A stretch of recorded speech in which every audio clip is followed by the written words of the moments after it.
चलो बच्चों, now today we will start with the seventh distinguish between the pair of compounds और ये है कार्बाइल अमीन टेस्ट। कार्बाइल अमीन test primary amine का test होता है।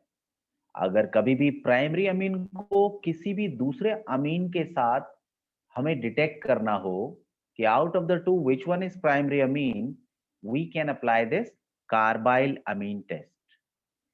इस टेस्ट में क्या होता है बच्चों, जैसे ये प्राइमरी अमीन है, प्राइमरी अमीन में NH2 ग्रुप होगा, nitrogen is connected with only one carbon atom. जैसे ही प्राइमरी अमीन में हम क्लोरोफॉर्म डालते हैं और साथ में डालते हैं बेस, जैसे कि पोटेशियम हाइड्रोक्साइड या सोडियम हाइड्रोक्साइड, ये जो NH2 है इसका NC बन जाता है, यानी आइसोसाइनाइड बन जाता है। और ये जैसे ही आइसोसाइनाइड बनता है, इसकी पंजेंट ऑफेंसिव स्मेल होती है। तो ये स्मेल प्रोड्यूस होते ही हमें पता चल जाता है कि रिएक्शन हो गई, और इस तरीके से प्राइमरी अमीन की प्रेजेंस को हम डिटेक्ट कर लेते हैं। तो इसके नीचे लिख देते हैं बच्चों हम पंजेंट ऑफेंसिव स्मेल, और रिएक्शन को बैलेंस करते हैं बच्चों। 3K3Cl के साथ मिलके 3KCl बना देंगे, और बाकी H2O को बैलेंस करें तो यहां पर 3H2 रिमेनिंग बचेंगे। So this reaction can be used to identify the presence of primary amine. This primary amine can be distinguished with any other amine using this carbyl amine test. This is the balanced chemical equation. Now, next is Hinsberg test for primary, secondary and tertiary amines. अब हमारे पास अमीन है, primary भी है, secondary भी है, tertiary भी है, तो कैसे आइडेंटिफाई करेंगे? तो इसके लिए टेस्ट का नाम पहले से ही मेंशन्ड है, दैट इज हिंसबर्ग टेस्ट। चलो इसके लिए हम 3 कॉलम बना लेते हैं।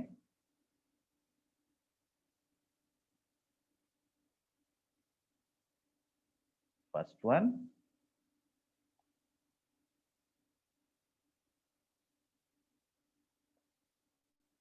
और ड्रैग करना पड़ेगा बच्चों से थोड़ा सा इसको। चलो स्ट्रेट लाइन वाइट से खींच देता हूं आगे, एक लाइन और,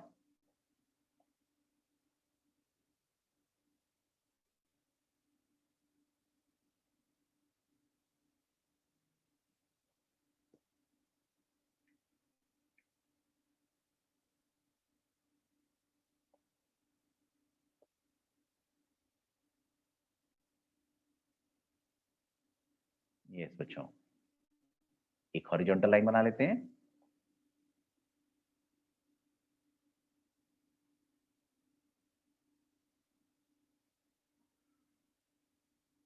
थोड़ा सा और एक्सटेंड कर देते हैं इसको।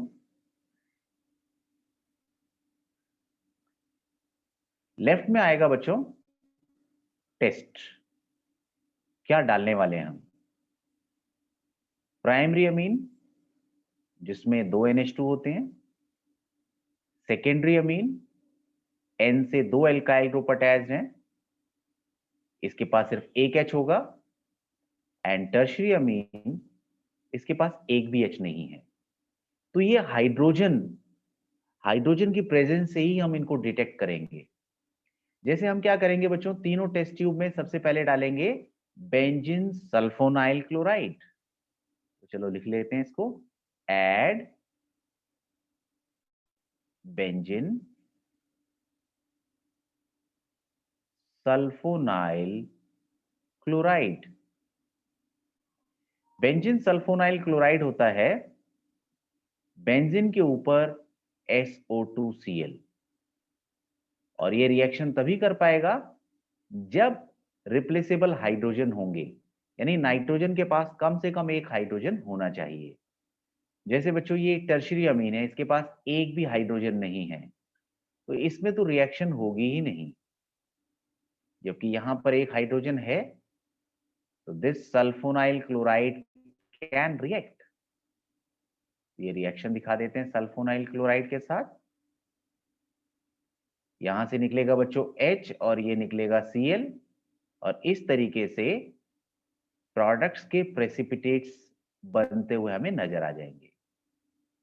This is the sulfonyl product. ये रिएक्शन हमारी प्राइमरी अमीन में तो होगी ही, क्योंकि इसके पास तो रादर 2 हाइड्रोजन एटम है। तो यहां पर जो हाइड्रोजन की अवेलेबिलिटी शो कर रहे थे, वहां पर प्रेसिपिटेट की फॉर्मेशन हो गई। तो प्राइमरी और सेकेंडरी में तो प्रोडक्ट बन गया, यानी पीपीटी बन गए।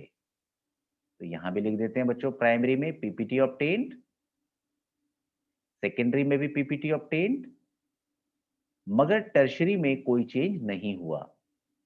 तो यहां पर बच्चों टर्शरी अमीन हमारा आइडेंटिफाई हो गया। अब हमें पीपीटी प्राइमरी और सेकेंडरी में मिले हैं, तो इनको कैसे आइडेंटिफाई करें? इसके बाद बच्चों इसमें हम डालेंगे बेस, पोटाशियम हाइड्रोक्साइड, जिसके पास अभी भी हाइड्रोजन बचे हुए हैं, वो रिएक्ट कर जाएगा। जैसे ये प्राइमरी अमीन में एक H बचा हुआ है, तो ये क्या करेगा, ये बच्चों KOH का OH ले लेगा। इसको मिटा देते हैं अभी, इरेजर मना कर रहा है आने से। ऐसा करते हैं, इसको हम रेड पेन से ले लेते हैं, व्हाइट लाइन को भूल जाते हैं। H रेड पेन, चलो कोई बात नहीं, अभी नहीं ड्रैग हो रहा बच्चों। तो यहां से H निकलेगा और यहां से OH निकलेगा, तो इस तरीके से H2O निकल जाएगा और ये पीपीटी डिसॉल्व हो जाएगा। RnSO2 बेंजीन, और ये N के साथ क्या जुड़ गया, N माइनस होगा, K प्लस होगा। कहने का मतलब जो पीपीटी बने थे, that PPT will get dissolved. जबकि यहां पर जैसे हम KOH डालेंगे, अब यहां तो पॉसिबिलिटी नहीं है, इसके पास तो हाइड्रोजन नहीं है, तो पीपीटी डिसॉल्व नहीं होंगे। PPT doesn't dissolve. इस तरीके से हमारा प्राइमरी और सेकेंडरी अमीन भी आइडेंटिफाई हो जाएगा। So this is the Hinsberg test to identify primary, secondary and tertiary amine. Primary amine में बेंजीन सल्फोनाइल क्लोराइड रिएक्ट करेगा और KOH में डिसॉल्व हो जाएगा। सेकेंडरी अमीन में रिएक्ट तो करेगा सल्फोनाइल क्लोराइड, मगर KOH में डिसॉल्व नहीं होंगे पीपीटी, और टर्शरी में तो रिएक्शन ही नहीं होगी। So you also can note down the reaction in the simple way. Simple way में बच्चों क्या लिखा है? इस सिंपल वे में है, ये देखो, ये पहला प्राइमरी अमीन में क्या किया, बेंजीन सल्फोनाइल क्लोराइड डाला, पीपीटी बने और वो पीपीटी KOH में डिसॉल्व हो गए। और ऐसे ही बच्चों इसकी रिएक्शन देखो आप, RnH2 बेंजीन सल्फोनाइल क्लोराइड, ये बना बच्चों हमारा इंटरमीडिएट प्रोडक्ट जो एक्वस KOH में डिसॉल्व हो गया। सेकेंडरी अमीन यहां से शुरू होता है, बेंजीन सल्फोनाइल क्लोराइड डाला, रिएक्शन ऊपर सिमिलर, हालांकि ऊपर कॉलम में लिखी दी है, पीपीटी बने और पीपीटी KOH में डिसॉल्व नहीं होंगे। थर्ड वन नहीं, ये तो बल्कि रिएक्शन लिखी हुई है, थर्ड वन के लिए लिटिल बिट डाउन जाना पड़ेगा। टर्शियरी अमीन में रिएक्शन ही नहीं होगी, पीपीटी की फॉर्मेशन ही नहीं होगी। चलते हैं बच्चों अगला, नेक्स्ट है एजोडाई टेस्ट। ये एनिलीन का टेस्ट है। अगर प्राइमरी अमीन में भी हमारे पास 2 अमीन आ जाएं, जैसे एक एलिफेटिक हो एक एरोमेटिक हो, तो कैसे पता लगेगा?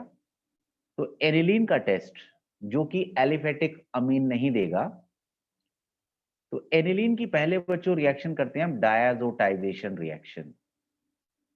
बेंजीन के ऊपर NH2 कहलाता है एनिलीन।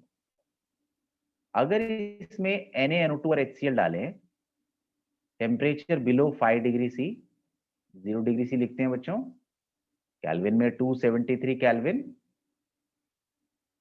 तो ये बना देता है डायाजोनियम chloride. This N2 plus and Cl minus is called as diazonium chloride. Plus में HOH बैलेंस कर लेंगे बच्चों, H2O डाल देंगे रिमेनिंग. अब ये जो डायाजोनियम क्लोराइड है, ये हमारा फिनोल के साथ डाई बनाता है. फिनोल के साथ, बीटा नेप्थॉल के साथ, दोनों के साथ बच्चों ये डाई बनाता है. जैसे ये हमारा डायजोनियम क्लोराइड है, मैं रिएक्शन फिनोल की दिखा देता हूं, ऐसे ही बीटा नेप्थॉल के साथ भी होता है बच्चों. ये पैरा पोजीशन का H, यहां से Cl निकल जाएगा और इस तरीके से ये डाई बना देगा. N double bond N. This is called as para hydroxy azobenzene. Para hydroxy azobenzene. चाहे तो बीटा नेप्थॉल से भी बच्चों ये रिएक्शन होती है. बीटा नेप्थॉल जरूरी नहीं है बच्चों दोनों को याद रखने का, एक से काम चल सकता है. तो बीटा नेप्थॉल से भी रिएक्शन होती है. अगर ये हमारा डाई बनाता है, ऑरेंज रेड कलर प्रोड्यूस हो रहा है, डाई का कलर प्रोड्यूस हो रहा है, तो उस केस में समझ लो कंपाउंड हमारा एनिलीन था, और वो एनिलीन ने ही डायजोनियम क्लोराइड बनाया. और उस डायजोनियम क्लोराइड का जब हमने फिनोल या बीटा नेप्थॉल से रिएक्शन की, तो हमें डाई की फॉर्मेशन मिल गई. ये रिएक्शन बच्चों शॉर्ट में लिख सकते हैं, बीटा नेप्थॉल के साथ 1 phenyl azo 2 naphthol orange red dye मिलती है. Now next is test for unsaturation. Unsaturation मतलब कहीं अगर डबल या ट्रिपल बॉन्ड हो. जैसे एक सिंपल एग्जांपल लेते हैं बच्चों, डबल बॉन्ड का कंपाउंड है इथीन. इथीन, इसमें अगर हम एक ड्रॉप ब्रोमीन वाटर की डालें, ब्रोमीन वाटर ब्राउन कलर की होती है, ये ब्रोमीन एडिशन रिएक्शन देगा, पाई बॉन्ड टूटेगा और दोनों कार्बन के पास एक एक Br अटैच हो जाएगा. यानी जो ड्रॉप हमने ऐड की वो डिसअपियर हो गई, वो रिएक्ट कर गई, तो जो इसका ब्राउन कलर था वो भी डिसअपियर हो जाएगा. तो यहां पर हम लिखेंगे brown colour of the drop disappears. Brown colour of the drop disappears. तो जहां पर भी अनसैचुरेशन होगा कलर डिसअपियर कर जाएगा. बट अगर कहीं सैचुरेटेड हाइड्रोकार्बन हुआ तो उस केस में अगर हम ब्रोमीन वाटर डालते हैं तो रिएक्शन नहीं होगी. The solution will turn brown. पूरे के पूरे सॉल्यूशन में ही ब्राउन कलर आ जाएगा. सेम एडिशन रिएक्शन हम कर सकते हैं बेयर्स रिएजेंट से, यानी KMnO4 से. 1% KMnO4 is called as Baeyer's reagent. उसने दिया O, इसने 1% KMnO4, जिसको हम नाम क्या दे रहे हैं, बेयर्स रिएजेंट. Bears reagent. इसमें भी बच्चों ये पाई बॉन्ड टूटेगा, दो OH जो कि H2 और O से मिलकर बने हैं, that will connect with these two carbon atom. तो ये जो KMnO4 का पर्पल कलर था वो डिसअपियर हो जाएगा. तो in this case of unsaturated hydrocarbon, purple color of the drop will disappear. And in the same way बच्चों, अगर हमारा सैचुरेटेड हाइड्रोकार्बन है तो उस केस में पूरा सॉल्यूशन ही पर्पल नजर आएगा. 1% KMnO4 डाला, एडिशन रिएक्शन पॉसिबल नहीं है, तो सॉल्यूशन विल टर्न पर्पल. तो इस तरीके से अनसैचुरेशन का हम टेस्ट कर सकते हैं. तो in short we can write alkene with bromine water produces brown colour, decolourises, gem dibromo product बनेगा। और अगर 1% KMnO4 डालते हैं, बेयर्स रिएजेंट डालते हैं, तो पर्पल कलर डिसअपियर हो जाता है, यानी जेम डाइहाइड्रोक्सी प्रोडक्ट बनता है। And now the 11th one is 2,4-DNP test. ये बच्चों डीएनपी टेस्ट कार्बोनिल ग्रुप का टेस्ट होता है। कार्बोनिल ग्रुप की प्रेजेंस इससे पता लगती है। अगर हम किसी भी कार्बोनाइल कंपाउंड में 2,4-डाइनाइट्रोफिनाइल हाइड्राजीन डालें, ये है हमारा बच्चों 2,4-डाइनाइट्रोफिनाइल हाइड्राजीन। 2,4-डाइनाइट्रोफिनाइल हाइड्राजीन। यहां से कार्बोनिल से निकलेगा O और हाइड्राजीन का निकल जाएगा H2, तो H2O निकल जाएगा और इस तरीके से कंपाउंड बन गया बच्चों 2,4-DNP। अब भी फुल फॉर्म 2,4-DNP है, मगर हाइड्राजीन नहीं, हाइड्राजोन। नाम के लास्ट में क्या आएगा? 2,4-डाइनाइट्रोफिनाइल हाइड्राजोन, यानी नाम simple 2,4-DNP। And this one is yellow in colour, यानी जैसे ही हम किसी भी कंपाउंड में 2,4-डाइनाइट्रोफिनाइल हाइड्राजीन डालते हैं, येलो कलर अगर अपीयर हो जाता है, तो इसका मतलब गिवन कंपाउंड में कार्बोनिल कंपाउंड है। तो बच्चों ये डिस्टिंग्विश बिटवीन का बेसिक यहीं तक। फिर आगे इसके कुछ क्वेश्चंस लेंगे हम नेक्स्ट वीडियो में। ओके बच्चों।